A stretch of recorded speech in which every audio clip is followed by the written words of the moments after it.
NASA after 10:30, something is going on out there, and the US government knows very well what. Nicky Campbell, Into the Night. Well, it's on nights like this that we look up into the stars, or look up into the starless, cloudy sky and think, are we alone?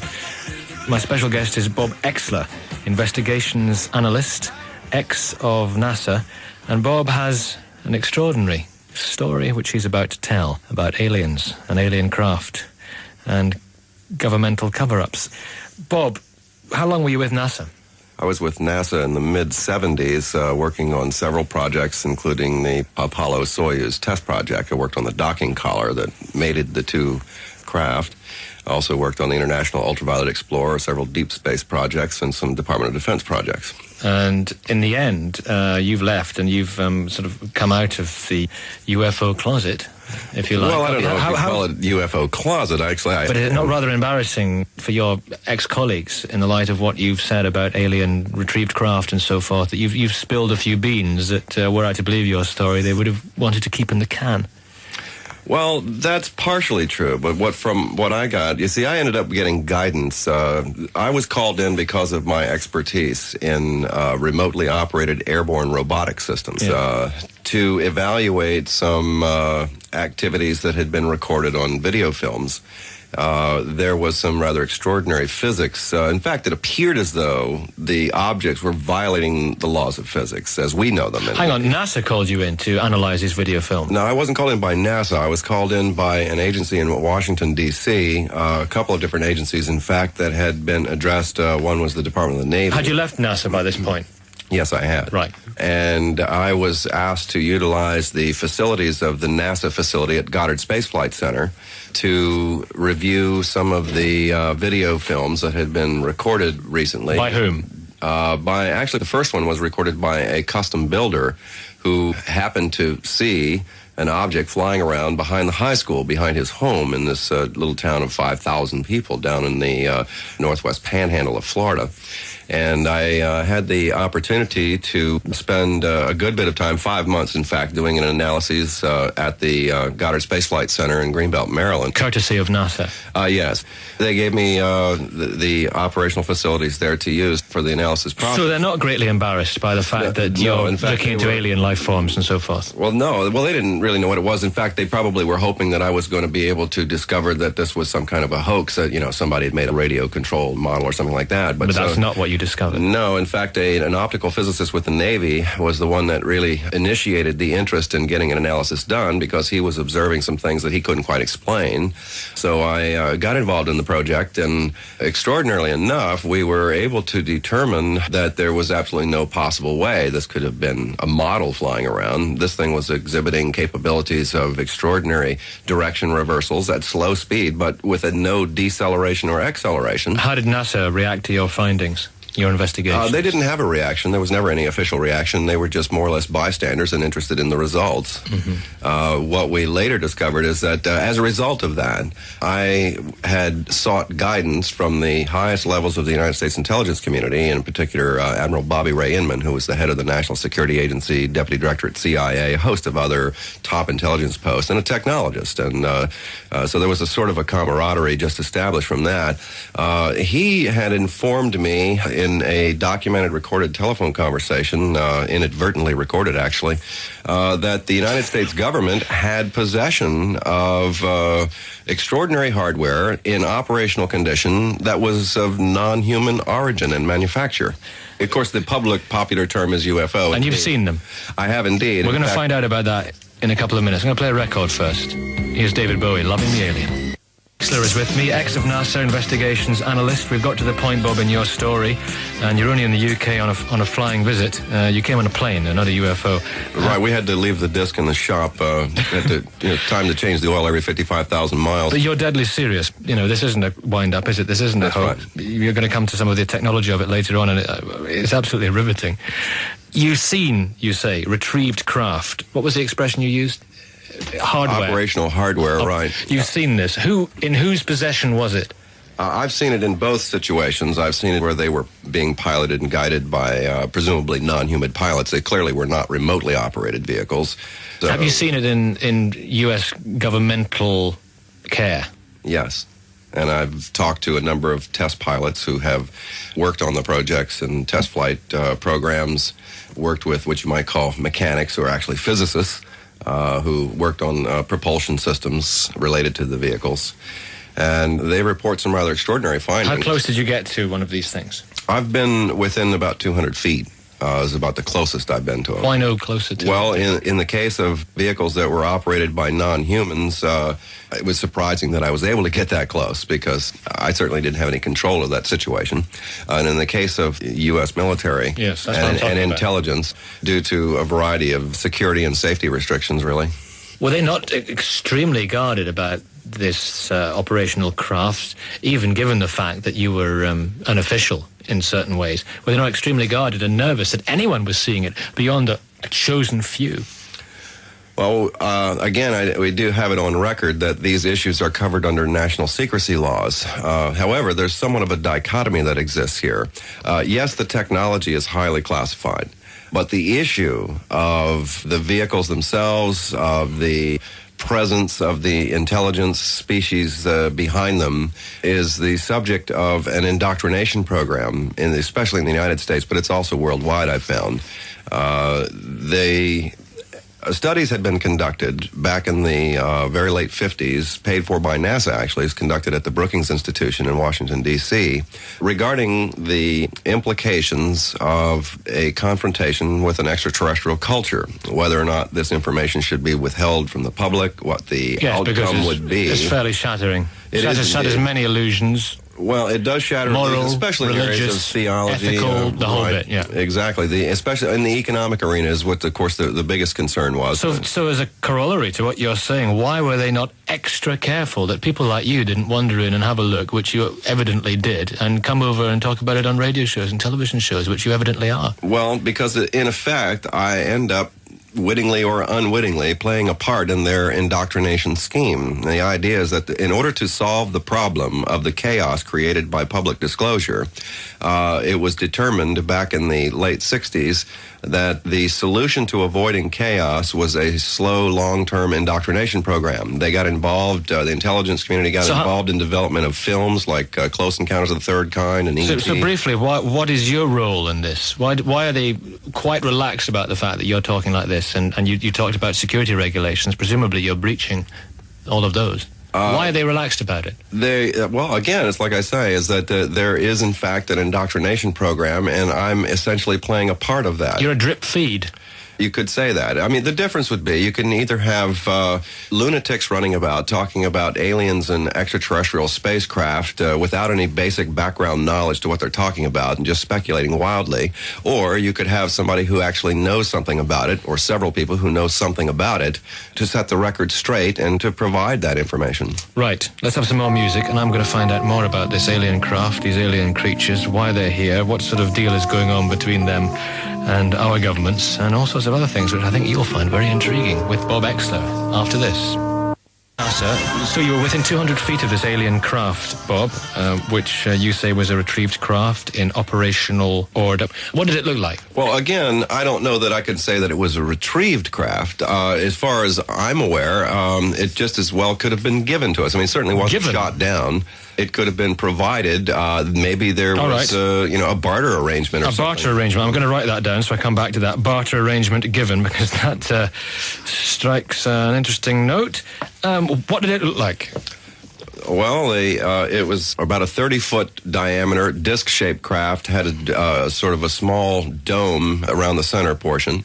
There was protruding flanges equidistant around the outer edge. There was some kind of apparatus hanging down on the bottom. It was floating above the ground, probably at about 10 feet altitude. The tremendous amount of plasmatic light with various colors. Plasma, it's a very, very bright white lights caused by interaction of a very high electrical voltage field around the disk. In fact, I was able to learn that the reason they use a circular type of craft is in order to contain a high voltage field, so you don't have a corona discharge. In fact, if you ordinary power lines, well, in ordinary power lines, you might have seen these round spherical resistors that they put on capacitors. They put on these power lines. That's to avoid a discharge of electricity that might zap somebody driving by in a car. There may well be a lot of astrophysicists listening, but I'm not one of them. Suffice to say, this is a highly sophisticated-looking piece of equipment. How do you know it wasn't made here? Because I was told, for one. Plus, I also interviewed an official of the Canadian government who was actually on board the craft and visited with the intelligence that was on board. He seemed stunned. Yes. He did what with the intelligence on board? Visited with them, communicated, interacted. The individual, I believe, was taken on board, probably without being asked. Did you speak to this individual of the Canadian? Yes, I did. About the individual and arranged to have conducted a military polygraph exam. That's a lie detector. Yes, indeed. And what was the result of that? Well, let me put it this way. The polygraph examiner said, when we started in on this thing, there's absolutely no way this individual has to be making this up. When we completed the exam, which took approximately a week of extraordinary work just to construct the proper questioning procedure, polygraph examiner came away scratching his head, convinced not only was the witness telling the truth or believed exactly what the witness was saying, but also that this was not any form of hallucination or fantasy. The witness, as you call this Canadian gentleman, was the only person on board. So you call him a gentleman. I haven't, I've been very careful to keep neutral with regard to gender. Oh, so it was a woman. That's an interesting conclusion. You may be a scientist, but I know a bit about logic myself. Right. This is amazing. What did this person, he or she, or it, or whatever, relay about their conversations, in italics, with, or communications, I should say, with the intelligent life form? Well, intriguingly enough, one of two entities that she had in direct encounter with apparently was dying, was quite ill. They apparently were conducting operations against their will, indicating that they were under control of some other intelligence, shall we say. Don't know what the other intelligence was, or at least I'm not at liberty to say what the speculation is at this point. Well, what is the speculation? I mean, you can tell us. I'd prefer not to get into that end of it, but let's just say why not? I mean, I'm not asking you to, but why not? Well, I think it would probably be inappropriate because it could, in fact, be rather indictable to a particular species of human, shall we say. Us, in other words. Well, not us, but a specific nationality of humans was referenced in this encounter. And it wouldn't be proper or fair to suggest or indict some nationality. It wouldn't be ethical, I'll say. So they were being made to do this against their will. And how did they communicate? Telepathically. Which is an interesting study in itself. Telepathic communication is quite intriguing because we've been able to learn that you could have 5 different individuals in a room, all speaking different tongues, and a telepathic communication could be transmitted to all 5 simultaneously, and the translation effect takes place within the individual. So, ironically enough, you don't have to know the language to conduct telepathic communication with Well, if we could do it, I could know exactly what you were talking about with that particular species of human a few minutes ago. What did they look like? They were approximately 4 feet tall. They had self-illuminating skin, was a bit on the sort of yellowish white. The eyes were a rather large black. We don't know if it was actually a coating because of sensitivity to the eyes, but it looked like those big wraparound sunglasses they used to have a couple of decades back. And they were wearing clothes, this person? They were wearing black jumpsuit type clothing, right. Very natty. Right, let's have some more music. Jimmy Cliff on 1FM. Bob Oeschler, ex-NASA mission specialist, with me. Earlier on, Bob, you were talking about the fact that this craft may well have been given as part of some barter arrangement. You've got to tell me more about this. Well, the fact that I was able to learn that at one facility, of which I understand that there are several, but I've not visited them, but at one facility there's housed 9 different types of craft, and I assume all in operational condition from what I was told by people who were there. and that to have an operational craft, you would assume it didn't crash somewhere and was recovered and presumably wasn't shot down, or you'd expect to find some kind of damage to it, unless, of course, some method of electromagnetic pulse weapon system or something like that might have been used to disable the craft, and then again you would expect to have some kind of damage in retrieval operation. So you're maintaining that there's some sort of deal going on between the U.S. government, or the Allied governments, whatever they're called, in this New World Order, and some alien life form. There's some sort of arrangement. Well, I asked Admiral Inman that question, if he was aware of any ongoing dialogues today. I probably should have left off the word today, because he indicated not to his knowledge. However, I did get the impression that from the period of 1979 to 1982, that there very well could have been some form of dialogue going on with at least one species. And that opens up yet another Pandora's box, because the evidence clearly suggests that there's more than one species involved, just like there's more than one nationality of human being, or species, if you will. We're talking about more than one genus, more than one... Apparently so. Yeah. And in fact, even in this one, the creatures that I described just a little while ago, it clearly appears that there are different species of those. We find different features, like, for example, the same typical species would have a snout nose feature, whereas others have virtually no facial features. In other words, there's no prominent nose or mouth or anything like that. What do they want from us? Well, that, again, is a very difficult question to answer, because that would presume that we had some knowledge of the alien agenda. We don't really know what the alien agenda is. We can only derive from analysis the facts of what we see. Clearly, what is going on, there is, aside from the fact that there is a genetic engineering program, and that's another mix altogether, but apparently they have abducted, is a term that's been commonly used, human beings from all walks of life with no apparent rhyme or reason to a selection process. For at least 4 generations now, we've been able to document that they've been taken, given medical examinations, extract semen from males, extract eggs from females, fertilize eggs to a half-breed, shall we say, re-implant the egg in the womb. The female, of course, is pregnated, will carry the fetus for 3 months and will be re-abducted and the fetus extracted. In some cases, we've had twins where one of the twins was extracted just before birth, well, which is got to be quite a shock for a mother who, is told she's having twins for 9 months. This is going on. Going on, absolutely, right now, today, in very significant numbers. And the government knows about it. Absolutely. And they're quite happy about it, because some deal's been done. We've evaluated as many as 3,000 cases in North America. So out there in outer space, there's a whole lot of half-breeds going around, half alien, half human, and... well, we don't really know what the purpose is for anything like that. I mean, maybe they're trying to seed another planet. Who knows what there's been speculation about they're trying to reinstitute some that are on the downside of an evolutionary curve. They're trying to reinstitute some lost qualities or something or other. We have also had some rather extraordinary cases, quite a number really, involving the study of human emotions, where they will create a scenario, almost being able to create a psychosomatic environment. Those who have seen the new features of Star Wars Deep Space Nine, they have a holodeck where they seem to be able to simulate a thing. Well, it's almost as if that sort of environment is created in order to extract or elicit from a human being a specific emotion. They'll take that individual into a specific room. We've identified the specific apparatus they'll use to put on the head of the individual, and they'll put a similar apparatus on the head of one of the aliens. Will somehow trigger a replay mechanism, if you will, and force the human to relive the experience mentally, and transpose the whole emotional process to the entity. And then that one will get up, they'll bring another one in, and they'll go through this process 12 times for the same incident, for example.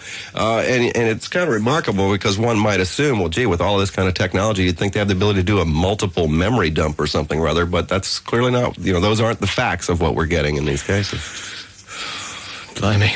Bob Oeschler is my guest tonight. I'm going to have a chat to Bob about the technology of these craft. Are we using technology? How do these UFOs work? Because he studied that, and he's got some interesting things to say. After this, from Joe Nama Trading. The night tonight, my guest Bob Oeschler, ex of NASA, talking about retrieved alien craft, landed alien craft that had been given to us as part of a barter with another life form. He's talking about the fact that humans have been taking on these craft. This is an ex-NASA scientist here. He says that it's just a matter of time before all this information is commonly known, sometime in the next century, no doubt. But they've got to drip feed it to us because it's too much for us all at once. It's certainly too much for me at this time of night, Bob. But you are a scientist. How do these spacecrafts work? Spacecraft. How do they work? It's a very, very fascinating science because... Don't be too technical. I'll do my best. As Carl Sagan often has said, it's not logical for us to even consider traveling to the nearest star system due to the concepts of linear travel. It doesn't matter how fast you go, and if you can approach the speed of light, you still have to go from point A to point B, and whatever that distance in light years is, it takes way too long for us to consider feasibly going there and coming back. Well, if you can eliminate some of these concepts, is what is apparently happened with these craft. What they do is they're able to generate their own gravitational field. And without getting too technical, they are able to manipulate time, which is something we have been very much aware of for a couple of decades at NASA, is that gravity slows down time in contrast to what we normally think of as 60 seconds a minute and so on. There is no constant relative to that except in one place in terms of the gravity. In other words, the gravity field is the same on the surface of the Earth, but when you leave the surface of the Earth, strange things begin to happen in terms of time. Fact is that time speeds up the further away from a gravity influence you get. Well, these machines create intensified gravitational fields, which in effect slow down time as we see it, and are able to cut down on the amount of time it takes to go from point A to point B. The other point is that if they're able to focus a gravity field on another point, they're able to stretch or pull together points A and B as if you view, let's say, space is like a water bed. If you put a bowling ball in the middle of the water bed, the bed kind of wraps up around the ball. Well, this is very typical of what happens in space. If you create an intensified gravitational field, you warp the distances between the two. In other words, shortening the distance between A and B, making the whole concept more feasible. And that's, in a nutshell, really how these things operate, is by warping space and time and getting into some real interesting astrophysical sciences. It interprets into a much more feasible method of travel. So it's not like getting from A to B, the old linear travel. It's, exactly. The technology is kind of antimatter. Well, there are some systems that use what is referred to as an antimatter reactor, which is an extremely powerful system. It uses super heavy elements, well beyond those that we have been familiar with traditionally, like uranium. They are able to capitalize. Apparently, there's a low-grade B gravity wave, which is different than the atomic gravity that holds molecules together, that they're able to capitalize off that and amplify it. And they use a series of amplifiers in order to focus it. It's a lot easier to focus 3 points than it is to just try to focus one. Typically, with a telescope, we'll try to focus one. What we've learned in deep space science, like in the SETI project, is that if you put one antenna here, one in Arecibo, and you spread these around the planet, you can actually focus 3 different points, get a much bigger telescopic view. Well, this is very similar to the types of things that they're doing with gravity waves. So presumably they've taken some of these elements heavier than uranium down here, and we've now got them in our hands and they're being examined. Now, that's another interesting phenomenon, too, is that we apparently have about 500 pounds of this, of the fuel, shall we say, the heavy gravity stabilized fuel, the systems that are used. How we got that is remarkable, because it only takes about 223 grams to operate one of these things. We don't even know how long. I mean, it's a lot longer than the average car will last, I'll tell you that. It's amazing stuff. One last question. Why haven't we utilized any of this thus far? Well, actually, we have in quite a number of areas. The development of the B-2 stealth bomber was one that I'm aware of, where an anti-gravity cabin was developed. Sure, an impressive machine, but it's hardly a spectacular use of alien technology. I mean, well, that's the point. It's not going to take us to another solar system. No. So why haven't we been to another solar system if we have known all this for such a relatively long time? Well, it's certainly, and that would be an advance, that would assume that we have a complete understanding of the technology. technology to go to another star system. The prospects are we probably have used it to go to the moon. But right now, it seems that the focus at this point seems to be to learn how to adapt some of the alien-derived technologies into applicable human uses, one of which is to develop air transport that can carry large amounts of weight over long distances without the fuel requirements that we typically are confronted with. We've been to the moon using this technology, you think? What? I think that is moon true, missions yes. that we know about? That we don't know about publicly. There have been moon missions that we don't know about? That's my understanding, yes. Well, we could go on all night, Bob. It's been fascinating having you, and have a safe journey home. I know you're flying back tomorrow. Bob Oeschler, investigations analyst, and a man with a good story to tell, if nothing else. I think people will have enjoyed listening. Thanks very much. Thanks for having me, Nick. The questions people are asking on the phone: no, he does not have a book out. It was a one-off 1FM exclusive.